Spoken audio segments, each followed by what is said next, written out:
Amen. For Bonsamani and Kadibes, Papa, now come here with you out of pay. Papa say me and found to some man. It is a man in your a man in your my dear pa. Mammy, you are pay. Medasi, eti for any adult for time about center emre ene. Na time about center dear Danny damage mu say. Ye juma kwe de habama ena eye ejuma ane. Esan say, Trone se ye ni na bano. Ni afana habano ensa ya dear. Ne no wana mwana doctor kofabai. Tutu. Esan say, doctor wonimu de trade ampodi nim dia na domo no. Na wasu dear ewo ho enu ti ha baby akasa wote wonim dia ha baby ayema padua no enu akeka nubna habama nu ehini abom ena ode aye time herbal mixture afa time herbal mixture and nasa ne capsules enso ewo honom na enroyi nyina sa wo pebi atwa oko pharmacy shop chemical shop and herbal shop abenya time enro ni bibia ato ne a wo pendodo etunso enfa nani entrum ewo misty herbal dani herbal osons pharmacy afi atonsunso Monaco Junction owo edumunso amepacho kejetia imrom Abidjan house okwa ubenya time enro ni bibia etu ato emre ni sha ewo hanom say enunti emfa doctor number no ensudwa obi biara wo hwem ewo TV no so no mepacho wo hwem ya TV na hwem wo so ye number ni guani mu ni a wo tie men so emfa ne phone ye number no ye 0244 417 669 0244 417 669 kai se edino TIMA medase o se time herbal mixture no ho komo ne ye ba bedie afi malaria fever bia aye ziba ewo mu no ebetu akọ malaria ya de bone malaria mambofo wudini malaria ekum ni papa na sebio ye mamu anum se ya fa ne se malaria normal esanse ne ntontom ne da sore ba bia beba wura bia ntontom se menie na ntontom se omumie ne won ntontom ba ene won ntontom bema ntontom bema ne beye ni dede na wokọ ne ma de me se abodi ahyase ne hyase di nsemo ne ye dia me bia ka boantontom aboantontom ba ne kawa me patro ma parasite bone bi na sa parasite ne ho odin tetimi bowura ni padua na kwa mu ekodi nsomone pa ewomu enye bi ebu ani padua me pacho esanse parasites no ho odinti no etimi kwosai no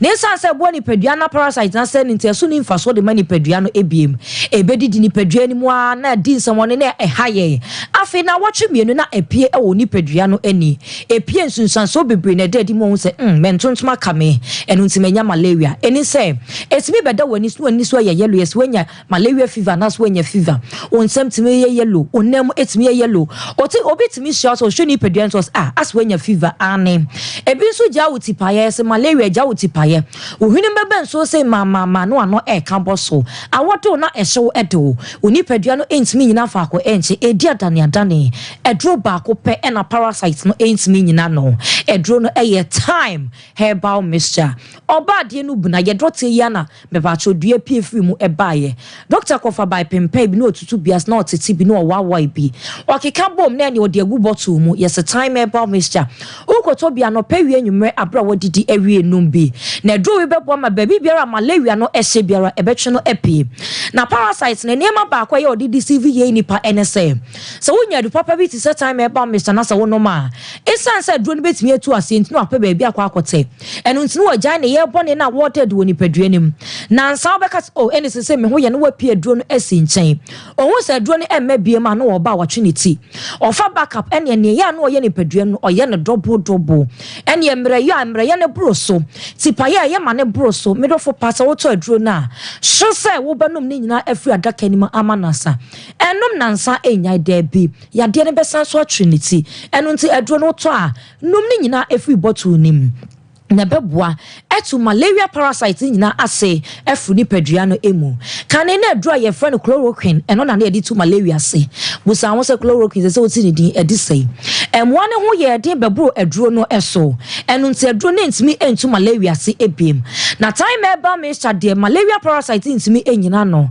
koto bi enom wo nipa bi oda hospital obi malaria di ni bone oba no suku dem say aba time be ma time say me de me ba na iko suku me pena de sua pa me pa cho di kan pena pomden mapa esan say so oni apomden mapa ontimi ensua de na wo hu dane da wo suku dem ye de ne bebe fi empo wo ma me panyi na se papa panyi me no mienu kra no malaria ebo ryan so ye wo di eduma na akra sebi ni padua na kwa ne nseda enyini nko enimu dodo eno ntimi dofo pa hwesa abre ano ene abre ano nyina obe no time eba mesha ebusuanchem federal time eba mesha to bi si dining table ne so me pa cho ka nim to bi to ma me adwomo nom to bi esi wonom udidi wi ana wanom bi ebeboa am wanya hoden afi obi biara nanum ato a wontumi enidi mia woni di wo hoi ya emare ho ankasa entimi ampa na metimi didi mi akasa na udidi a wonya bi na de ye de ni ade ya ne sika sho botom na wontumi ento aduane eni wonum aya akwansidie e de ama oyefuno ni padua na kodie ye aduane eno nti na ba se fast ya na ni padua na ye boho na so de pe obi bi me no for pe wo so otimi edidi na oni padua no enya ahoden edura make for ede ama na ati wonum amoache wo so ntem te sada debna na wasan kwan te sa broma watu eye time herbal mixture didi na aduane wo hoi ewu hia ede ma ni padua no ko pharmacy shop chemical shop and a herbal shop okwa so per time herbal mixture sene so ma me say enu na doso nti so okoni aka cho say time eduro no asane nti eduro foforo no eye adwuma te sa time a mento time herbal mixture demu ba ko pe eduro bia ni wono ma ene no ese saje number no ebiem na frɛ doctor minim sama bo ya de so se bibi na be hwe so anasa wo be penchemu aburo me de eso wo de frɛ doctor no yin nsam no 11 to say perfume rice emaw ye number no 0244 417 669 0244 417 669 edini TIME afi obi biara wo tie me enisubre etete no me na fopa wo ye janwo adwuma ewie bo a wo na mu sese na nyame adom ensu toprenti ewia ne nhyada emo eno nso a ebi pe ebi nso empe ewie bo a wo na mu wo ye janwo adwuma ensu sanso boni a ewom ne se etimi de gemato eba ye nipadua no eso etimi de chemato eba ye mojamu ya ka se time eba Mr. eye mojamu adwuma eya na dodo na adwen ye omo ntanta me do fopa ehabama etimi ye mojamu adwuma haba ma esiesie mojem kane na ye haba mo ye nananom mo hye nududo wo dware bi na wo punu bi na wo so bi na wo se bi na wo so bi me da fo pa eno nti na boa se yeso moja e de ema wo mu time eba Mr. haba ma eno nti ebedi moja mu dwuma eye e de ama o moja bi eso ate be pa cho obema wonsa aka bi timato bi aba o moja ebeyi ni nyina apie amwanya afo anwodie efri yade biara emu yade eya obi benya wa na efri yade me ne wanswi nyina efri yade okay enso so yade so ewo nipadua no emu obi nso se me de ye honam yaw honam tutu honam eye wo ya wo pagya wo a empagya o sorry wakadem be men ne oba pa wo kadem na abusua buada na wo da enyeye wa mia woni sa wo sorry akọ wo kodu dwom eno ano no sorry enyeye wo pagya wo nsa emfa ma me sabre ya asoma okwa so to time e ba me sha no numbi nemom de kan pe aduane kakra eto yem no anom edro bi no wagye wa home kakra obehya ase atemfifre no adwonso honam ya no nyina enemu a ekọ obetie sese twintwen obewo honam ya no nyina eku no asimi akonnwuma eso pepa cho honam ya wusuni nyina egu afi obi de eyemreyo osori onye hwenso aye boho opagya ne ho a empagya mepacho ewo so otimi etisi nya hoden eduro no eye time herbal mixture obi si eduro na dro a wontumi enda ena ho aye den pa ede amanom opre kwoto ha no apre akoto ha nom se mepacho da nipadua na wo megye bre eye bra wada so wantimi anda wodi nipadua no abro eno na ade eche wa wonya den so wonti apo wotwetwu mu basa ntwimu no so wotwea ensi mepacho edura make am for ede amount eye time herbal mixture after time HH herbal mixture na say capsules enso e ho man say e be se nipadua no komoa no eden make sure say ye de boost yen immune system boni pedua no ban efri yade eho ane chedi apo ma ye bamponi so mo eni pedua no efri yade eho eno nti se e was abre ni abre eno nyinara wo hye ne den boost no na adua de be hye ne den eye time HH herbal mixture anase ne capsules onipa bi ehia se wo boost ni immune system aha na me di ubesi na se be ya wo beti ne bia ase se be ya wo bebusa question bi anase bibi bia eche wo so nti no me se wo TV na wo hwe me wo so ne number ne etwa wo so fa ne frɛ doctor ni a wo tie me ne so fa ne fone ye number ne 0244 417 669 0244 417 669 edini ye TIME. Thank you. They offer nyame mafenyame nyame mo amen na uniema nyina anye yi why amen radio dawase enya okra baako aba onsra bem so okay. All right, Mamani, regional chairperson of the National Democratic Congress in the person of Nana Kwesi Chukwuma. Nana, good morning. Nana Kwesi, good morning. Nana Kwesi, what do you mean? We'll try and get him back on the line.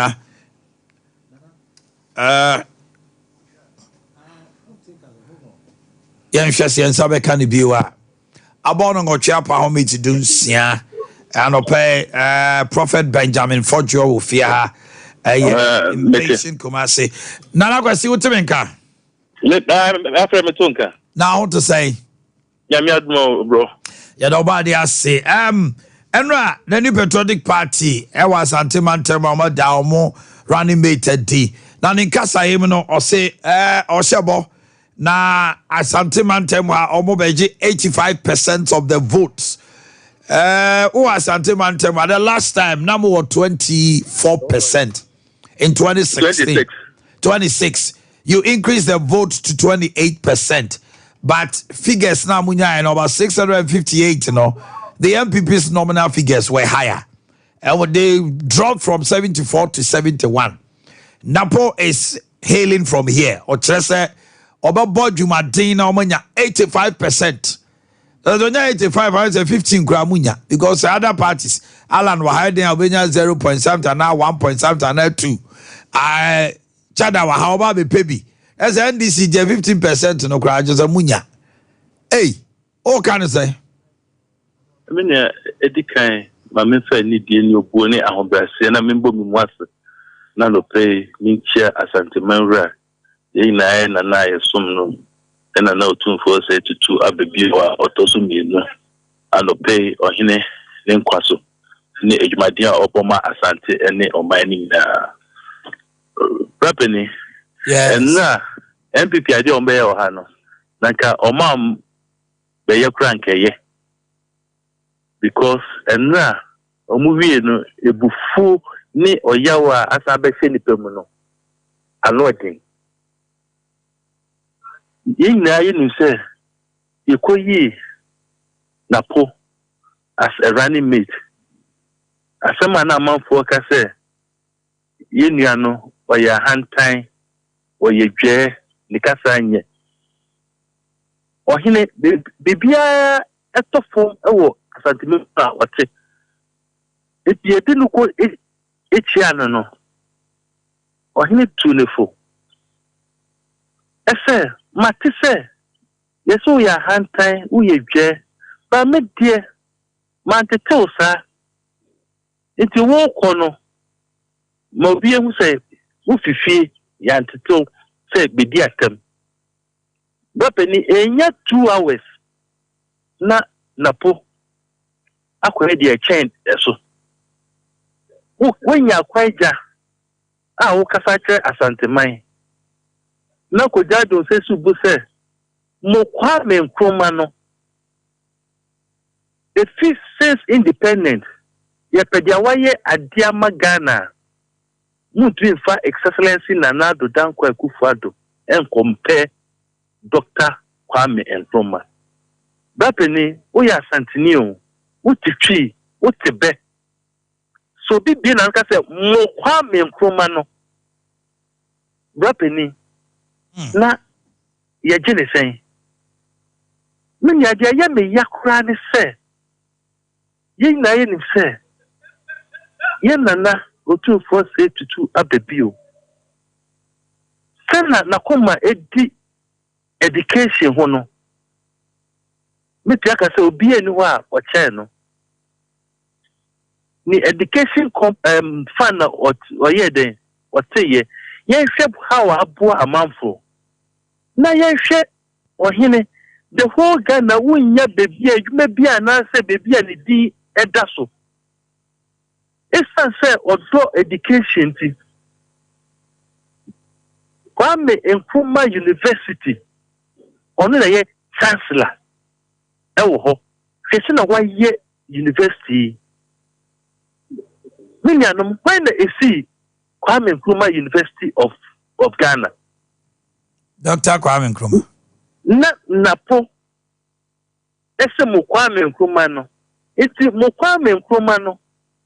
Ni ndwuma pa oye no. Obese okasa etia ye hine.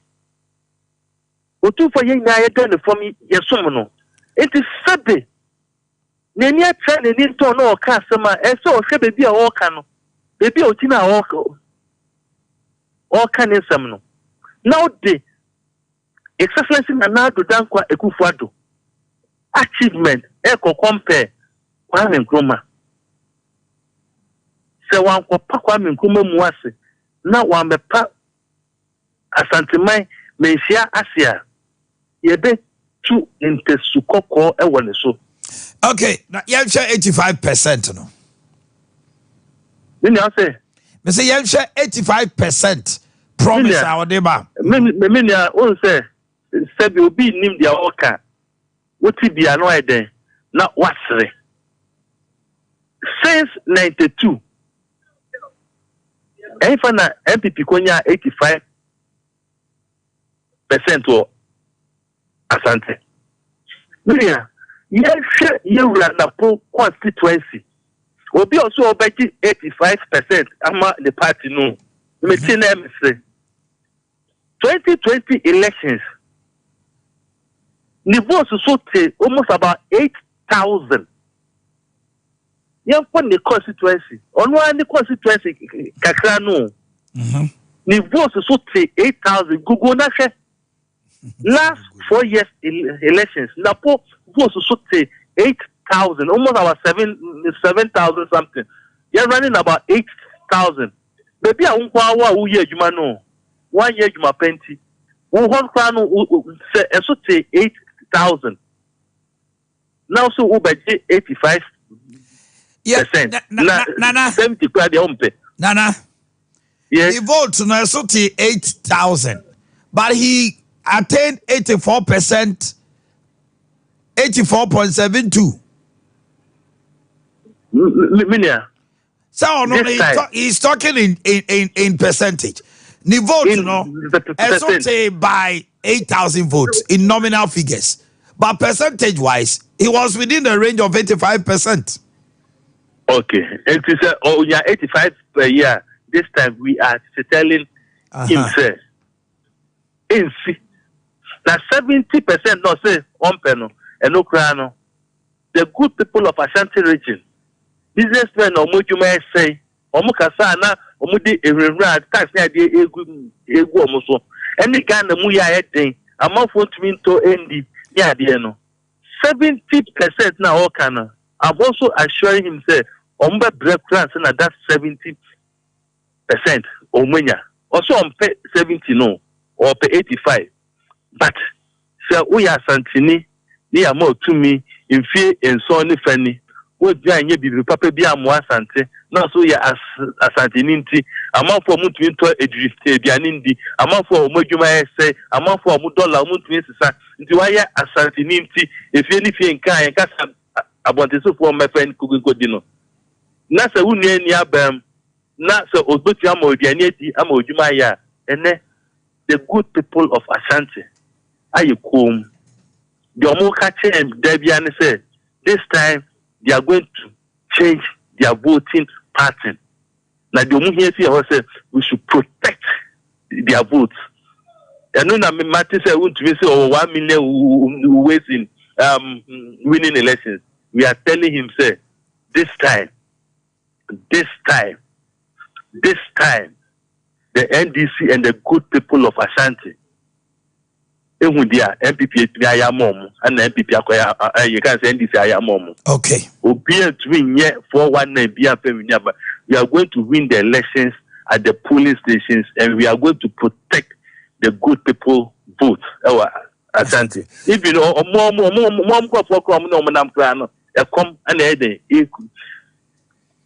come Nana question is the chairman made us pay. Okay. Nana question I'm saying can send you made it to my name no. Nyame yadoma efiada 9 p.m. sharp. Our Maranatha Evangelistic Ministries, Prophet Benjamin Fortune Ministries, all night service 9 p.m. Na Jumedi no enyagro. The theme it says the supernatural. Was nyame akwai was no awiye brei ama adisem ochie fa hodie ayaresa enem ho niema odomfo no de adom no na oba kumase wabedu owa mo mama na kwaba prophet akwaba now pom to say adomo nyame boy yeah do bad they say Jumadi definitely I know a prophet or say onyankopon asem say won yi bibi enkyere just wadi kan akachire ne difu ansa to menim say awurade no akasa Ghana have a baby or you could have chosen to go to any other place, but you chose to come to Asante region. The only type with a Jumadi Echentia, we pay Hanomone Fiada Ghana for from all walks of life. Ye share Maranatha. I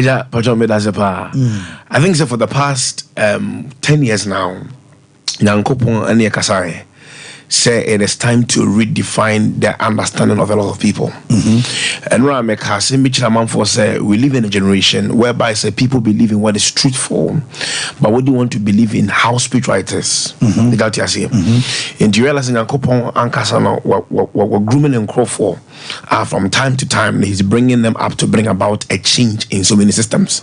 So Yankopon catch them and say it's that time where people will lead their life Yankopon has ordained for them. In the thing say I was in Belgium when the Lord told me say as time goes on he'll be showing us where the countries are invading. And to because 3 years ago Yankopon were about Ghana. And they have about 3 times our cry. But last Yankopon catch them and say for Kumasi agenda. That's right. So Yankopon catch them said the change system no eba to Kumasi and the Yankopon and Kumasi no. Yeah, nobody has say. What should people expect? Dear na yen share ni mo. Prophet Benjamin Fortune Ministries. Abia obi o krana wate won ka from afar. The omo mrante mabunu ba me for be show YouTube, Facebook, on TikTok. But they've never experienced that man of God. Most at times, whenever I'm being given the opportunity to tell a man for what to expect, I tell them so they should come expecting Jesus. That's it. Why am I saying this? Sometimes, you catch a man for say, and deliver. But they forgot and say a man's greatest miracle, yeah. You can be in your presence and still not be blessed and delivered. Yeah. If your mind is still not changed at all. And when you encounter the person of Jesus now, and man chance and must say everything about your life. Okay. You can tell a business in so many ways. And the person may still not have the chance of getting blessed as Yankopon wants. Or because the person is rigid in thinking. Until they should come expecting the person of Christ and God bless them indeed. Brother, experiencing Jesus. I'm telling you. The author and finisher of our faith. Yes. Or no now ban in Nasia. Now what so the Bible says that be ye renewed. Yes. Wajene. Yes. Such a wajene. Yes. Ajene is a and manyame kwam people also say prophet ohura de no si. Nyame adom ode amano no. Enya say bia o hye won kom also bu for sure, but o hye nkom you deliver. Eno dina be busa say obi wa experience o nyame adom ode adom no. People today nipa no bi ne ye no omo kasa ne omo niema omo ye nti ama and obo the ministry that is chastised by the prophetic ministry. And a young man anyame adom na adom say no, people look at you from a certain perspective. Dien and a ma obetima kase obi ba ona asia ma wosro na omra na obetu Kristo. Me that say eja me kadebia say when you become the focus you lose the focus. In our generation today, you know, a man for the fellow say because they have the ability to walk in the freedom of the gift, you know, they are the gift themselves, but they're difficult. Now, no, that also, so he can do with you whatever he wants to do with you. I'm telling you, Nyankopo can use anybody at any time, at any place for anything. So the very moment you now feel say you are the author and the finisher of the gift, I'm telling you. And you can't be a Jesus, it's impossible. Yeah? You are only called to reflect his life. And that's what I say. Now, once a mekadebia say, we are so, now, when who answer on how to work in character, the gift becomes a problem. Because if we are so, gift a subai. What you have in your life. I'm not for him say, and come now, I mean, I'm not doing what I'm coming. And say, when you subaya, people can respect you. And not forget, say, people don't see Jesus, it is you they see. And trying to give an excuse of who you as a person will not give them the understanding required to another gift to carry. They don't see Jesus. They see you. They see you. So it's a reflection of Jesus in you. I'm telling you. So just imagine, say, oh, catch will be said, this is who Jesus Christ is. And you are giving a physical representation, and all you do in is organize that. They can't respect you on that. You are a different person, I'm telling you. but you are talking about Jesus. It's funny. Now, it's a character. Is crucial. Though there is charisma. Mekadebia said character is stronger than prophecy. Every time Nyankopon begins to use amanphobia now, one thing is always strong at any pursuit. Eja amanphonim say nyama ye nesu somadi you. Hey, people have forgotten say whatever we do is highly spiritual. Yeah. You delivering as a person from a demonic spirit no. Soon only wants to attack by character. Bible can say who deliver will be not demon free mokwa. The demon will come and tell you. When there's a problem with character or access, you can be gifted, you can be anointed, you can be graced in so many ways. But once there is character deficiency, I'm on pothole. And the biggest asset man should buy. And to be say, you see, when we tell people to come to us, it is they come so they learn who Jesus is. It is we giving them the grace to know who Christ is through what we do. I'm telling you. You see, most of the imbalance in ministry happens when people are filled with pride. Or because you would have people hail you. The very moment I start to pen, what can you upon the bones? I'm telling you. But yes, indeed. So it's our prayer, say, in our generation today, they would work, they will have the understanding of Christ himself and work in that ability. Yes, sir. Friday, time 9 p.m. Prophetic all night. Prophetic all night. Yes, starting 9 p.m. Now I leave by 4 a.m. upon.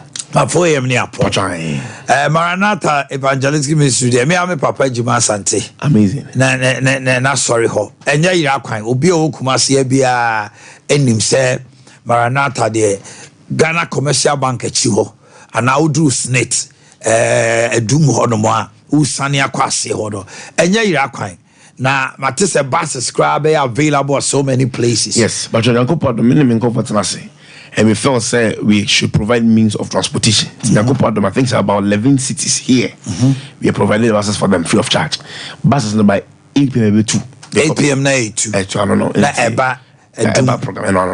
And at least that's more of a shuttle. A corner for the panel there. So they should just contact the numbers on the screen and then that'll be it. Okay, one major number will be person for bus nibino. Yes, so basically I think say also muhu numbers now on the screen. Okay, so let me try the 020. Yes. Okay, these are the free buses. No, now most we am there to and say babu we na.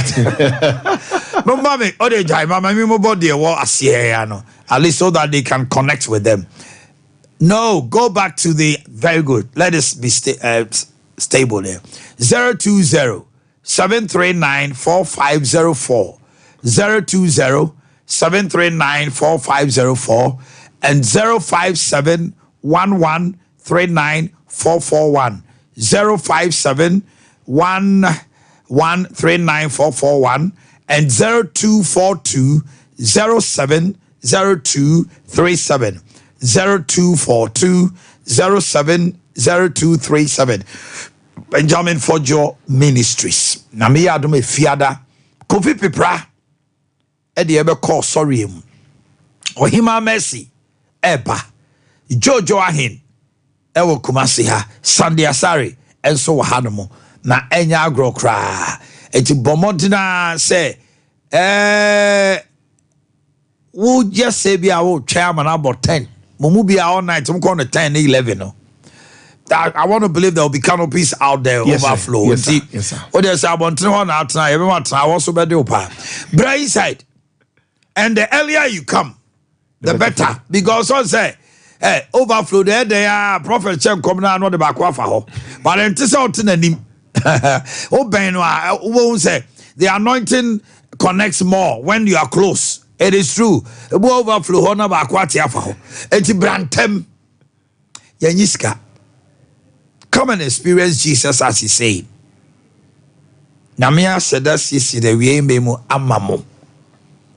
Nyame oto ne bo. Ose obi hira ne mofra Joel. Ose mofra keto abi susu adaye. Ebi nu hunu ni so ade hunu. Be hyenkom. And this is the generation. Prophet Benjamin Fojo. Yeah, now okay, chat to actually like I said on Friday, July 12, 9 p.m. Maranatha Evangelistic Ministries, Asia, and it's a prayer in Yankopon Ebesani. Now our blessed lives. My God. And I think one thing I can say, generation way, you're very careful with the kind of information we are observing as believers. And I'm a say something might sound truthful to you and still not be spiritual. And Ade Akye Abia ever leading no chrono. The spirituality that backs what you say. Now, and then because among for person we believe in whatever the life brings to us. But whatever life presents takes away. Whatever God presents brings about something. And you're very careful, not bon some anti advantage and divert from the truth. Because Senyankopon ambo. Now, until on the path of truth, you would spend your whole life regretting. And Mekadebia say, experience has never been the best teacher. The best teacher is God and God Himself. Yes, sir. The best teacher is God. People who say experience is the best teacher, and the best teacher is God. Take note of that. Prophet, Nyame Yaw. If you are down so, you have a tower. Nyame Yaw. If you make a date, it's a prophetic all night. And in Yesebia, 9 p.m. One here on your baby tonight. Get there by 8. Get seated. And paibo and yum na de nyame dia dom no so on fama obia no so. Obekasa ho there will be deliverance, there will be a whole lot happening. It is this ho na and God's choice. Benjamin Fojo Asia. Enjoy your day, my brother. Thank you so much. Okay. Yeah, told you my dear no so our hamaminya birthday snow quickly. Na afi entroaso. And they know 22nd electronics so yasname ya de jumedia ya tudin ya Ade Akye Abia bro and na kawasa me beba mo nchen na de also de bremo be de abremo 22nd na alcohol ma obenya property products ato ye wo fridges TVs air conditioners washing machines and in nkro ne ba nyina da yasiesie ne kama ena ye de amamo say open electric irons open chest freezer, deep freezers, microwave ovens your property to papa preko neno ena go pie mo cocoa roundabout to sunyane ye ne OA transport ne di hwa animu omo depo ho ba bi omo fa bus no so na spinters ye what depo kase Kumasi ye mienu Malcolm and China Kumasi Dankasiano traffic light ho be hwe Sanso so that was limited is Usania triangle no cocoa board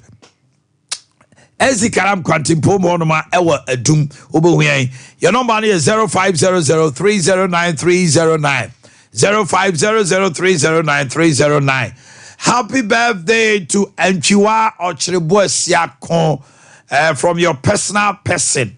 Ekuya PSA Saribidi Ako PSA. Enchiwa Ochiribo Siako. And then personal person. I say, Dino Masasano.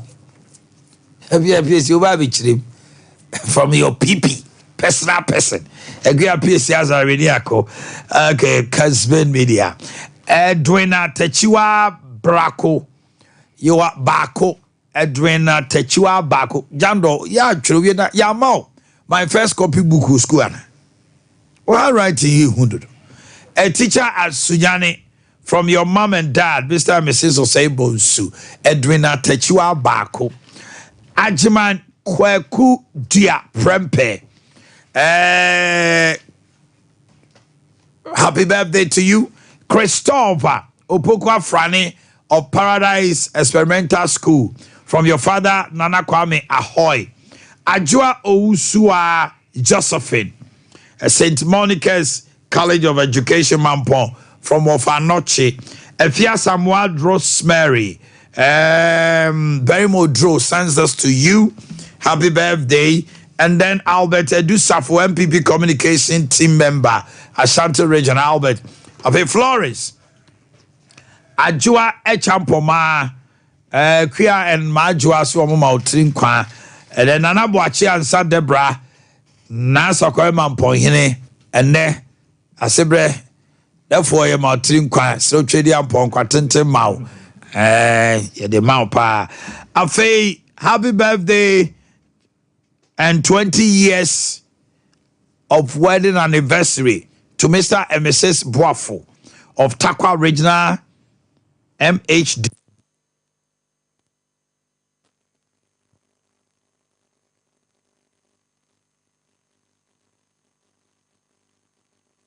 Happy birthday to Mr. and Mrs. Boafo, your anniversary. Takwa Regional MTTD from Chief Odonko. Enjoy your day. Lady Diamond Kezia Sewa. Lady Diamond Kezia Sewa Boatin of First Vision Paradise School. Reverend Joe Jemfi of Liberty Church, Takrade. From your mom, Mrs. Lucy Jemfi. Reverend, happy birthday to you and your siblings, especially your younger brother, or therefore of Ash FM. Okay. Mrs. Erica Assam. From your husband, Mr. Kweku Assam, KMA, Revenue Officer, and all your children, Jeremy, Anna, Naila, and then Nigel. A special birthday finally to Michael Ouswado. Wait, dear. Meaning, baby, a free baba. O ko dear idea, wait, dear, free baby, as a kuku jando. Kuku jando. Now let Sompa outside the quarters through here. Sako Edgema. Hey! Anyway, Michael Ouswado, Sako, today is your birthday. Happy birthday, Sax. Enjoy the day to the max. Kuku dear. Name the Sako, dear, know. Okay. Baba Munchai, man, son, no. Honorable Yaw, Omanhene Befi, leading member of MPP and Sons supporter of Napo. Special aid to the late Jake Otanko Bechebelamte. Enra oba jumedia se na so ba no Sompa for mu juma mu die mani so. Me memfa ha na menchiamo na yama no akwaba. Honorable, now I want to say. Omanhene nyame adom. Bibia woko there. Bibia woko. Ye do ba there say. Asante mantem Napo ha. Wakasa. Ebi mo kasa oka ebi mo ni anye ho wo osemo kwa me nkroma ne ni nyina ye disan komo no. But I say Asante wake up. Anope wo say Asante for Asante man sorry no mo back in Napo. Sa pepe. But ansana meko so kra no. Ye de enchia imu odin. Ema krura. Waje mo so. Emra say the oyema no. Efe. Niso so. Em say ebinsi da. MPP ni bia sebi ana even Ghana ni bia enra ana no pempo os adechin wenya ebi ahwe no ehun se kroa ogyeje ababa pa na etosu wiem MPP mpanifo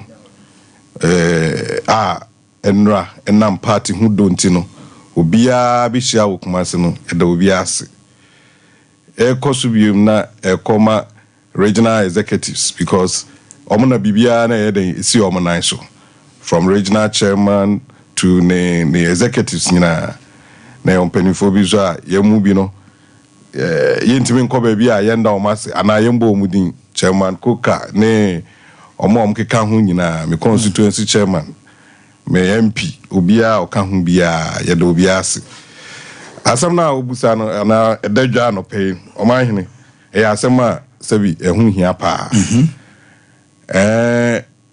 they said they okay adichi obia e kanede but no crew me say no crew we no crew edi asam ne yeka about politics, about NPP, about Dachshund, about elections, about votes, and about numbers. Me nu ene Ghana for nyina and in fact if we are seeing him say Ghana about there baby e gina kese fa kese baby e gina pa ya Ashanti region. Correct. Numbers ni nyina wa Ashanti region. Yes, Enna we President Kufo, if you were the next Abai 8 years now, not 8 years nearby, not two most important people, and as a leading president and the vice, Ibn Honman free Ashanti region. That's right. The current government also say is the same. Even moving forward, next year, the two leading parties now, Abia and Koha, Ebekwa and Tefra. Yes, the two leading parties, Yang and Yewo Ubia Sebi, Ufri Ashanti region. May Kawia, sometimes, in terms status and no cray. Sisi ami to say, Uka Chem say, me yetitia, no cray, yetitia. Bia, Kaya Befaso Abekam yetitia. Na akoya bia na akoya asem foforo men you so attend you kra bia na akoya asem foforo bia na akoya acheche bi bia na akoya to say the okana team didie it could be anything depending on the context but the fact is me etitia it depends on how you are using it, when you are using it, and how you are using it. And you know ye ba politics ma figures na ye kan ho asem NDC here Ashanti figures. Yes. CPP here Ashanti figures. Obia here Ashanti figures to make it to the top. And Nyamen Chade. Yen stati bibia kra no. Once ye flag bearer no. Obia nim say the region that can push the vision and I say the way of the party. The flag bearer no and the party. Ashanti region. It is over here. Everybody up most of about 80% was from here. Then let's come to the actual nominee and I say Nipana Yapekeno. Sebi Napo Oba Agroimi from 2008. Edaho. That's what we call MP one term you to Naname. That's right. And Minu Munu say, Abia Senye, sa change ya ba, I want a brabumia, Abia can sit in this or no edge at all. And so they are no crack. It speaks volume. Apart from that, even in opposition, Nejuma Waye, Edaho, Yaba Baimunso, first term, second term, Ejuma Waye, Edaho. I don't think, say, if you really need the figures as we are saying here, Napo is a wrong choice. No way. And now Ubia Swa, you see, Unimubia friend Aqua. And yet by force say Ubia Napo. But Omwa Nyamia Dom, Ebi Omni Nenya and Kita Omunim who he is. Ubia Sebi, I want an answer. But Nipebianso here, in here.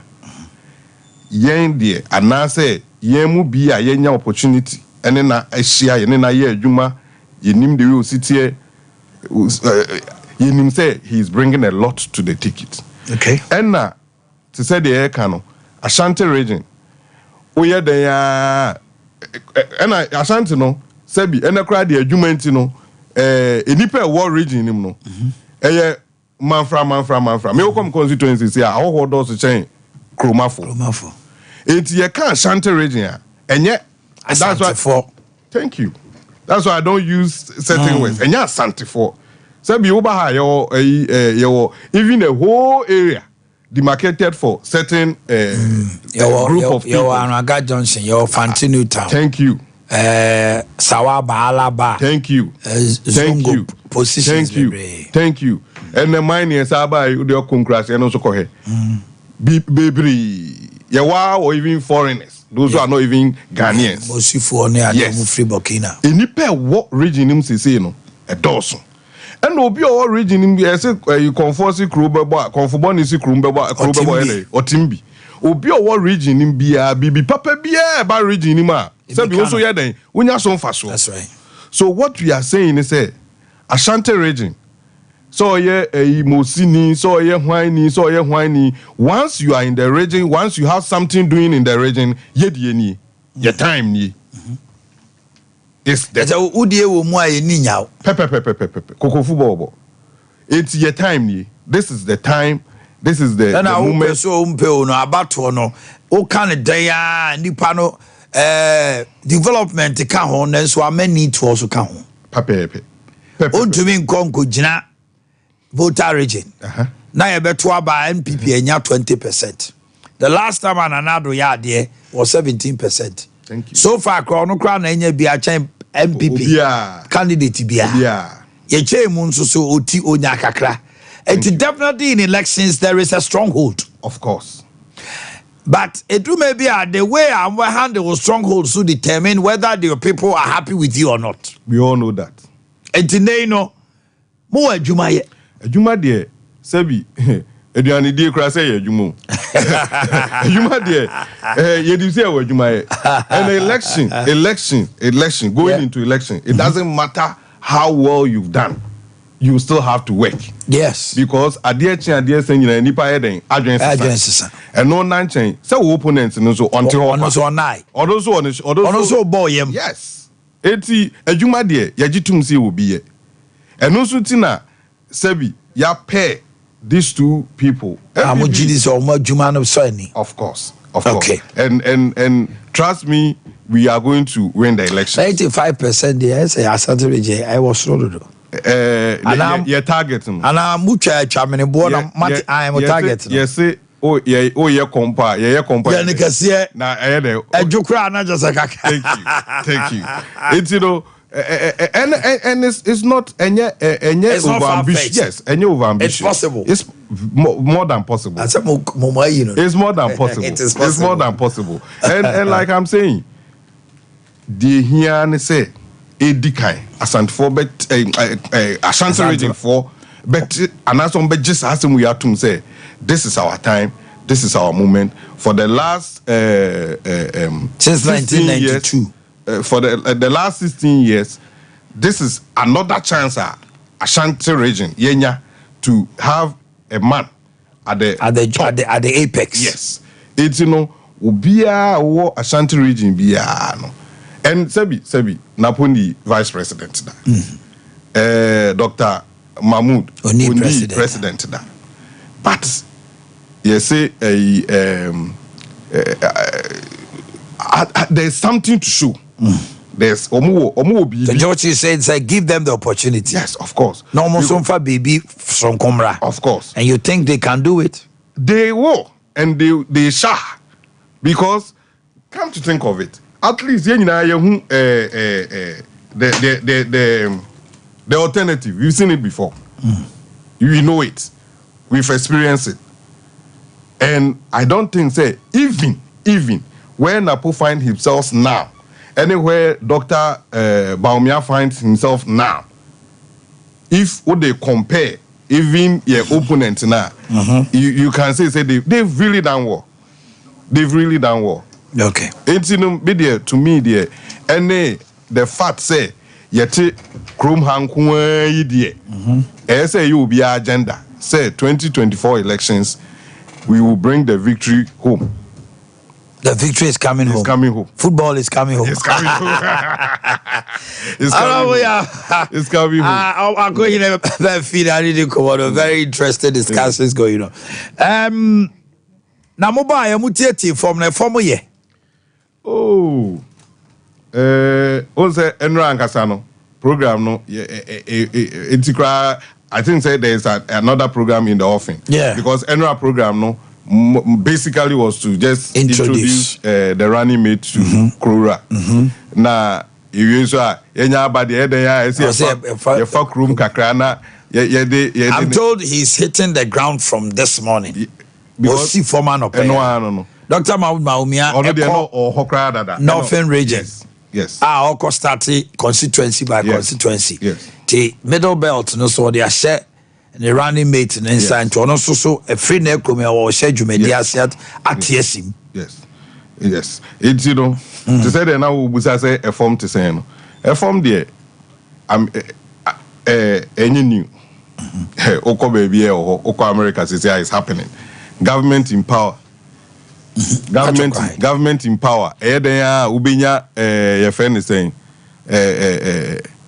Ubinya and call for Omano Nyajani. Even Sebi, wow, call for be crano because Ubi on my Eke Yabai or Peso teacher, when your teacher, Wakunya a doctor. Obi person a doctor where now akunya teacher. Ya wonema bibri. Na anopeya but say Dr. Batu Poku prepare kosra Omanhene of Wasam and Fi traditional area. Tetrete Ukuamwa Sechim. The second. That is a Jumana no asha say. Eno. That is a free Wasam and Fi or Chia Omanhene we are aprobo now. Eno. Eno. Yeah, Mediagro. Yeah, Mediagro. Yeah, Mediagro. Because you see, the all Pamono. Obetu. Okay. It's the Yama Mediagro. All right. And to say the way can say, a human dear. Yabeye Manaso, a Ghana. What this they say, Ashanti region, Monsonapum. Of course. Okay. Of course. Me ma anka safi. Minim say subsequent days e be shia. Na ya no twen komo. Arabo ya amako hine ba fi na mote ne nka no. Ono so MPP ni mapa oboba adwumadie na o se nso mamudiem na for the first time obi susu nkogina so ha onso twa ne ohwe fie. Na se ne o sitie no na manfo se hye na num kra no oyama. The generosity is beyond par no. Officer generosity ni be so mebo Santana fan into my pefra assembly tiawa okay alabo e beda ase yendi kombo no pay me bia homa na tuma nche bia me bia homa na munyina ni obia pese waka bia waka ena ye kawasem na memre ni ntino me kasa me call all the regions and the problem be ma me ne pa me twa bia ja enti me digwa wie ya no maybe autumn na Ghana nyina obi opese okasa bia no wakasa dwumadie no eno ane kawasem binu unni me pa chasem otemu afo mi bu aten percentra na sawam kawasem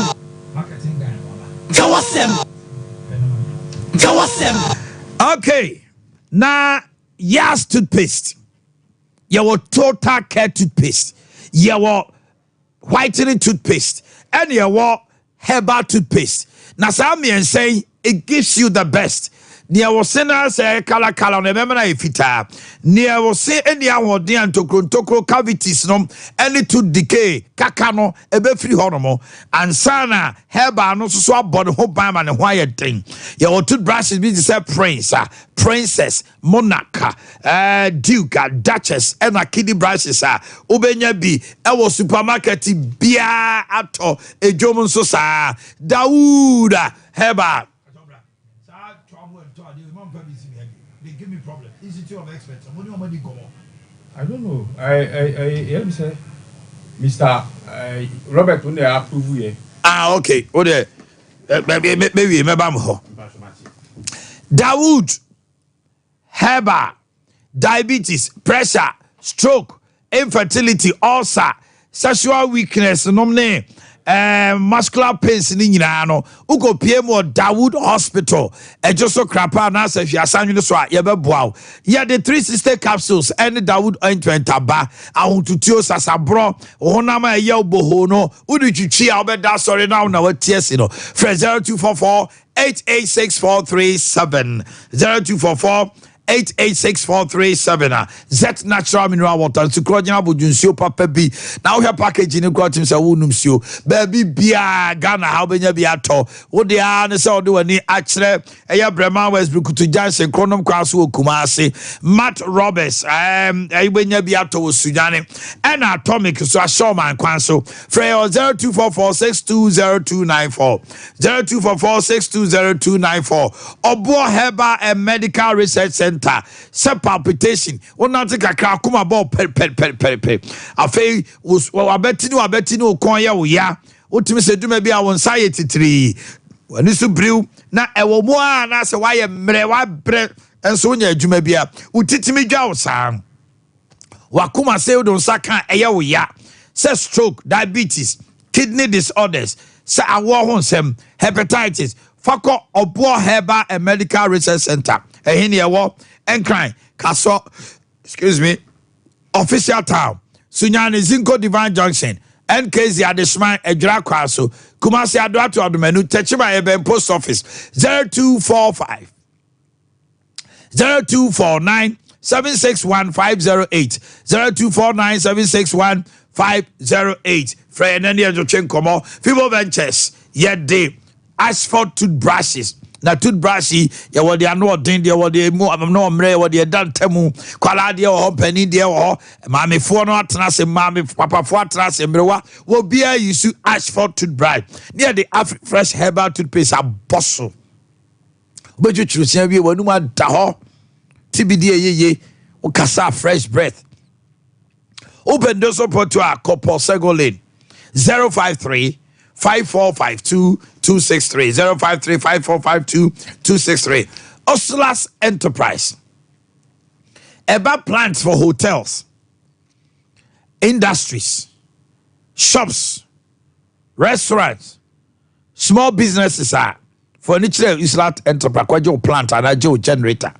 You were solar generators you were inverters, solar energy panels na bit mashishama Kiloska, Lester Peter, Honda Caterpillars, Kama, Cummins, and a Peckin. Would you would say what PM Ewo Oslas Enterprise? Now your branches no near Ajirigano, excuse me, Portia Hotel, American House, a Champon Junction, Bawalishi, Newtown Junction, Ashalabuche, Social Welfare Medina, and our Ridge Junction, Adenta, for 0248169258. Your MAT 24 service to customers. You install it with gensetter, free of charge. 0248169258. Near Koyanim. Kanjan and Ajak drinking water, minerals like calcium, magnesium, potassium, iron. Uyo bia udidia obo etimishishiwa nom kanjan. What da want to me neye nom kanjan. Ewa hono mwa utimi se wo body no wrinkle nom kanjan. Akoba se utimi dehydrate no anu nyina wo nom kanjen hydrate ye antioxidant to wadi dia wi a wa check ni ade no onum suo na wo ha wo ba ju so sa na yi fini nyina umpewe na opede kanjen and drink water 8.5 pH alkaline water and no acidity free 0241 449191 0241 449191 and 0507 379474. Yawa Breman West, UGC, Tafu New Road, Abawa Route to Hona, Nabibia Ekoso. 21st Clinic, Europe Tour, Sciatica, Europe Tour. Ya de bawa bobuano pepepe. Na a month-long sciatica treatment. Ya baba yen wo Europe. Sciatica pains a foul sisi na foul to asia kopemo nantri na etime twenwa timi count to ho eto obi o ya ne se wanya stroke ebi o ya ne se dabi Sciatica no 21st clinic, we are experts. From the 21st of July to the 21st of August, it's a 1-month treatment across Europe. Yene apam funyina eba. Yeah, the 21st clinic in BBC Europe, Belgium, Germany, Romania, Italy. Na ya BBNT buku wudien tem 0244 915 116 0244 915 116. Yeah, bamonone. Yeah, the sciatica. How no yade na yi nyina 21st clinic there be draw kan machines ahodo e de be your treatment nyina no. Yes, stay with us. We are airborne. From the 21st of July to the 21st of August, we are coming for you to treat your sciatica. Now, what ton, what you make juma, nya dollars and nya pounds and nya euros. What you be able to 3 herbal center, and the 3 eco capsules are ba. And no, and a cocoa master, no so saka. Bibia dia dance, yes, wow, no, what you say, wako and impa. Other for me come from our set nya 3 eco capsules, a US Spencer, a shikoko nasi, a sasu my timna jai, number 0546 107 107. Dimpa Natural Health, about osadia, you are good to go. If one inch biase dimpa, or my tombo as in fear who do any no my yenchemu, or more machines, or more no, or more near ma, or the big kawama or osa, no da one now a tree ya, when you subriwa, or boa no chinwa, wakuma bo peri, or yamu tutuo. Nina die also symptoms. Fakodan, Dimpa Natural Health. You was second floor, while last hour, the chamso, Ufri Mensia, the chamso, I come Mensianoa. Uber who says, can name Mensia Health Insurance a dino, a honey war. Your number is 0245 11 84 34. 0245 11 84 34 and 0246 744 744. BBC Chicken, Boris B Chicken. Echina ebe to yebo ase di nkomo afa poultry and its impact on the economy. Ghana high can poultry ye the poultry di agro. Echina mesha that di nkomo afa poultry ho. Ni ahwese se ye so ye poultry mu ya ba bi e die be kwa kodru. Nkosua ye die enamo aye wie Ghana high ye poultry domano important asante mantem ha ekuku dama o maye poultry di aboa no. There na buy no have to me dia so masene parties no almost say my portrait seven say the aka come no yetimi aye free ho make a date with me tomorrow. We'll deal with poultry, we'll look at it and how best we can help. Na no na make come for okunini a wadi tentimai ewo poultry me BBC Ghana heya and the kunkuko no na ye kunkuko no a ya said that packaging kama your full chicken from 1.6 to 1.2 your thigh, wings, breast and fillet, layers, minced meat, edema and kama momo ya kese open doso po ana opebiato uyo bia oye aduane oye aduane na opese wanu aduane na akokɔ na no nsuo ye dawde ye nkwan ya fra BBC was 05 444 44453 05 444 44453. Yeah, door-to-door delivery. So, na Poco Trading a Doom Subenyabi, LG More Top High Subenyabi, Shelboard Junction Subenyabi, Bantama High Street, the headquarters, so any press within anymore. Aswase Market, Santasi Runabout, and Opoku. Opposite Unity Oil. Send them kind of pocket trading so obenyabi. Halal to your cremonia we be ye. Ya said I to ya did to home cremoni. Etimi BBC no. Ya yenina egosiana opaton. Quadan BBC Boris B Chicken 05 444 53. That be BIA Abaso. St. Paul's of Forts and every 1 same United Sakwasiada way. A year 14 July. Almost 28th annual general meeting. Now, that's why stability in turbulent times, credit union solution for a stronger future. A bus was in Port Catholic Church, Father Sarip, Parish Hall, Honoma, and Omudi Jumano, and we had uncle until we say, St. Paul's so cooperative, no, oh, yes, shareholder, 28th annual general meeting, the meeting of shareholders, no matter what, a choir mobile faso. St. Paul's year savings, a current account, yes, susu, and a kiddy. Oh, yeah, member, now, person, yes, St. Paul's member. Shares. Minimum number of shares will union now also have a cast in Paul's. Yes, it's St. Paul's. Happy family. St. Paul's and Cabo Menin Koso. Your branch also ame. Canting Chronamekum and Angoma so. It is any so. That be Bian Koso. Woman a Somasne. Institute of Expert Travel and Tours Limited. Institute of Expert Travel and Tours Limited. Now, I'm also in country say open work visa, business visa, additional visa, oko siade, and now permanent resident visa, oko tna business partnership visa, obi wa manone obeti no adin kita ho, na wa be your partner oko kra ne ma ba na otu kwan.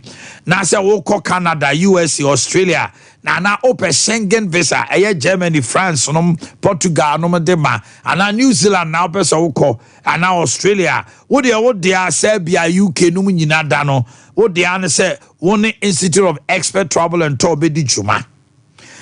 Nurses, midwives, pharmacists, lab technicians, any workers are mutumi ya juma we form a for any bankers, construction workers, general labor, security guards, ukako bo security. No munyina no peso tu kwanya.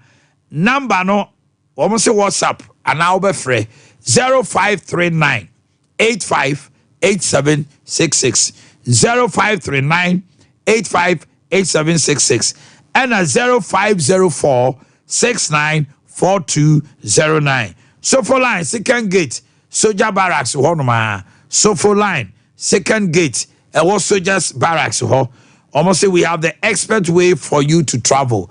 Institute of Expert Travel and Tour 0539 899915 and 0504 694209. From Omanhene Yaw to train komo no akontu ho asem no enkoboko. Samre bibia ho manatum wo Ghana fa na nyina na wo hwe wo TV so Facebook. Now person dey din kita ho a ye de kawasem dwumadie ne brel. Efi samre ya akopem sa nonkro pa ho mitaduonu num no. Ofra mejo so anopai e wa hanom. Kawasem. Bi no ni me pa cha sem. Kawasem. Bi no ni me pa cha sem. Kawasem. O te boafo mi pu aten. Kawasem. Hello, good morning. Morning, Ofa. Obesika good day, Kawasem yanko. Yeah, Mr. Dubri, Ofa. Uni abema panya Mr. Ofa. Mamemo, the next president of the Republic of Ghana, Dr. Ade Akye Abia, Memo na baso. Memo the president, the old man with brains, another Danko Kofoto, Ankasa, Memo na baso. Memo the incoming vice president of the Republic of Ghana, Dr. Matthew Poku Pempe. Ofa, and now Dr. Matthew Poku Pempe shaking no kakra, NDC for no, probably be at your go so. The only NDC regular chairman, Nana Kotiye interview no. Wasi na kwa mepacha wa mbati nte tukoko ache na po. Ye chente tukoko kuna NDC for so mbati agunis no na. Ofa, ayano muka umusi na po arrogant. Kana wana arrogant sin John Dramani Mahama. Ofa mibisa u. Anya John Dramani Mahama na ebedi di matiamidu attempts so stupid. Ofa na ni promo who former president it we been no kachire Ghana ni so stupid. No pomuso nya arrogant. John Mahama na time ye petrol bo so ye complain no kachire yenti me petrol. Yam park ye cars. Yema first trotro, as if trotro the near bunsu, the bunsu the good trotro mo. Such an arrogant personality like John Dramani Mahama po. And this is for say, or no mummy better than Napo. Me say, and this is for Paumonia Ding.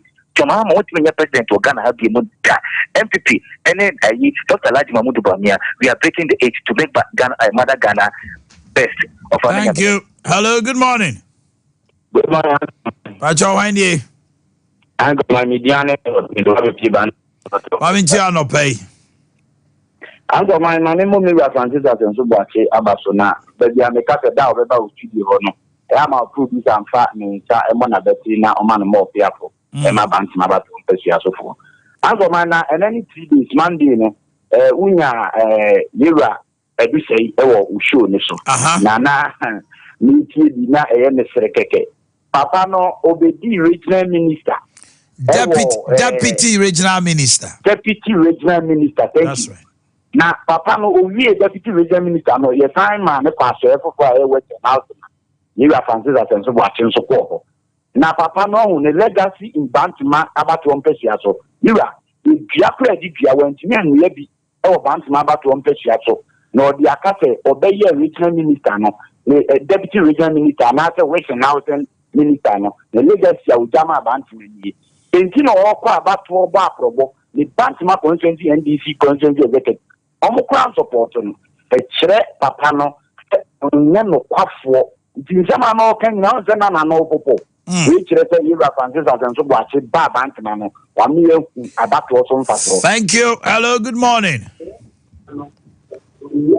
Good morning. The numbers are 0551931931 0548931931. Good morning. Hello. Oh. Morning. Evans,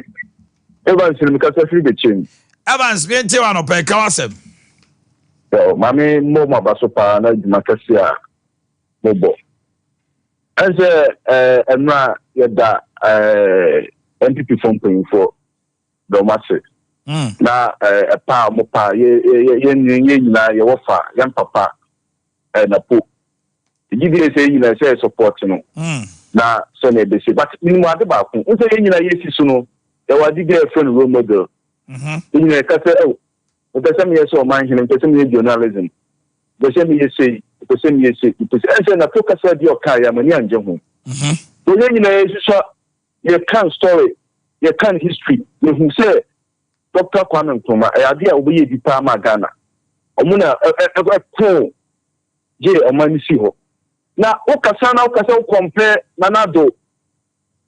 To Dr. Kwame Nkrumah and Nanado, I get saying Dr. Kwame Nkrumah. Okay, because you will trust to Obina, a bit of foundation, as our. And to think, I say, oh no, I don't know who you are in the same.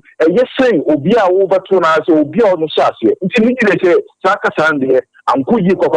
Thank you. Hello, good morning. Good morning. Good morning, boss. Pacho Wendy. My Pacho, if I'm upon because if you're anti the Quampunya. Upon Kawasem. Omanhene Pacho, Radisha, and Edma Power. The Pacho, the same because say, and the phone say, oh, my, some could no, on one penny in the MPP, you free, you pin, and I don't be a party. And this year, you free key and this year. Only that there is the worry. Oba, you know, I'm telling you now, even come up with a pocket say, for the other 10 now, much of me done. I'm going to go here. I want to be watching some from young bones. In case the former some could be. Oh, my son could be a good night. I'm going to get Kuno. Hello, good morning. Hello, good morning. Hello, good morning. Pacho Wendy. But my friend Alfred, because everything is Kasakaka. Yo, my intiwan no pay But the say MPP near this now, my intimino muflus na, young people from an individual man, so my youth in your own Toyana.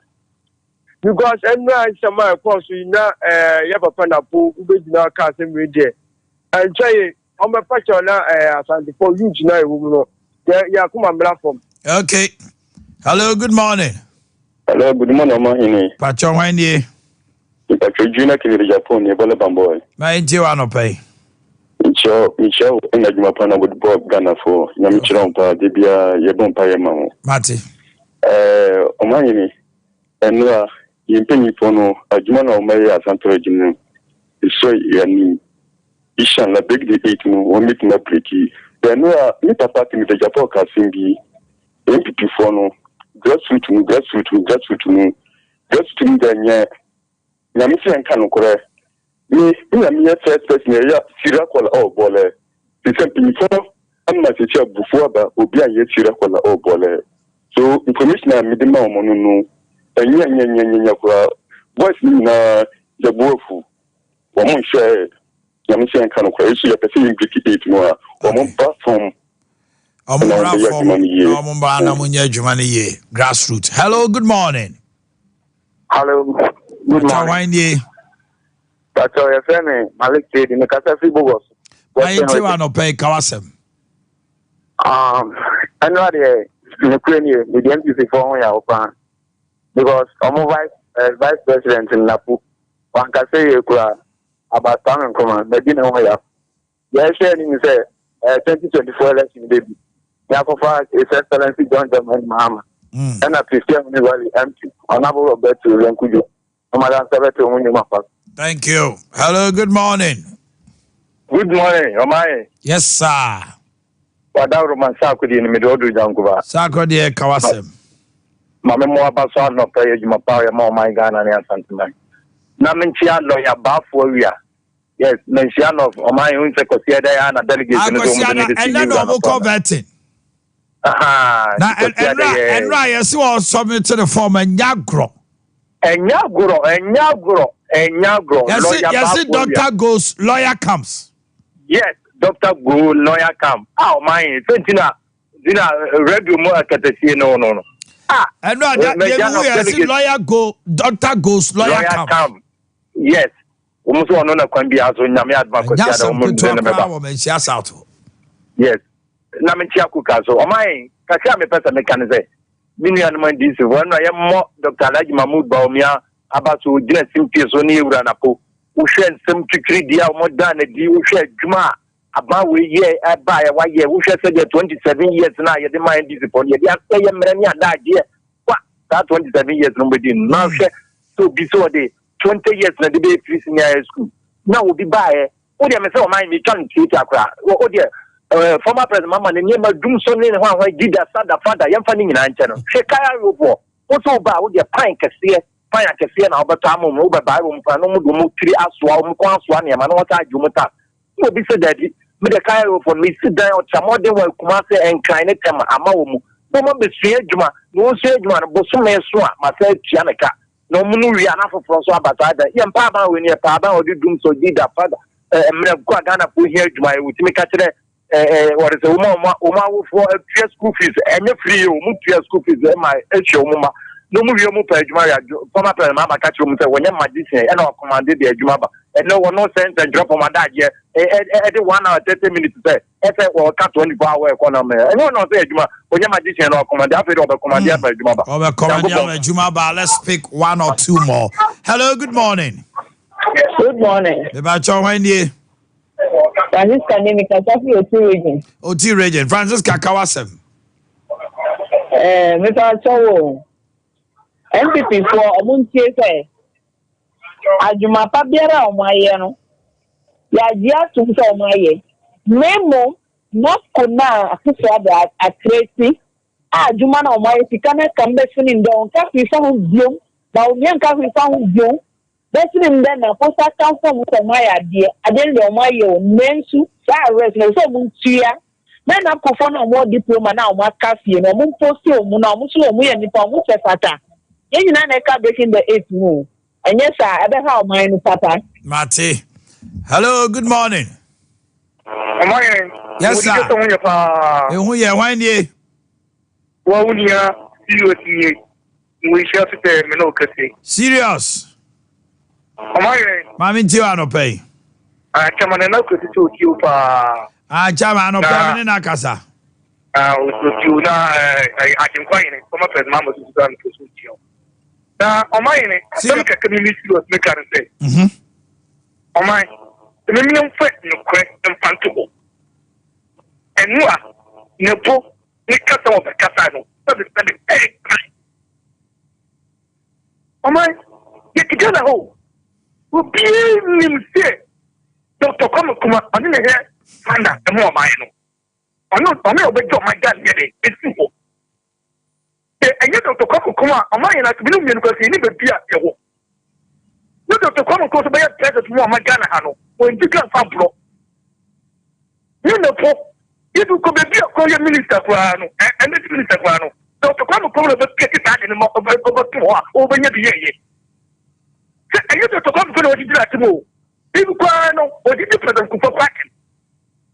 What did you run second? What did that come second? People go to Bahama Ken. I know some Bahama for years. Put the Bahama for years. So put you up, or you got something to her. And I get it to way. What got to smack it to walk? What got I did that? Am I in a chair? And then that do, you cook president to a book to sell. That's to a beer president of Fando. No, just a high public cake. 1 hour, 3 billion. What do you want to do, Dr. Kwame Nkrumah? What do you want to do, Dr. Kwame Nkrumah? We shall for ya the move see ya. Ya da mo say. Echina ya wada ya betra say. Make catch them say we will look into 1 or 2 issues with respect to poultry in Ghana. Na ya share a home komo edin penny phobia didn't komo. Ya share the way forward. Stay with us. Enya no kwa we'll have a panel to discuss one or two issues also as and when it comes. Within your mind, Boakye, the chief executive producer, Bright Elchi, Ransford, director affairs for her, Shadrach Kaho, Omo production, Honina, Ekaho, BPK, so have picky calls, no, Kama, Yamedomenia, Ebeshia, Sam Radio, Fancy Bar on ne, and I beg your co, Ade Akye Abia on some I to do full time, Anna Ebremo. Yenya so ne ntie wo mo na bibia nkoso kama. My name is Kwesi Antich. In this region, sports is all about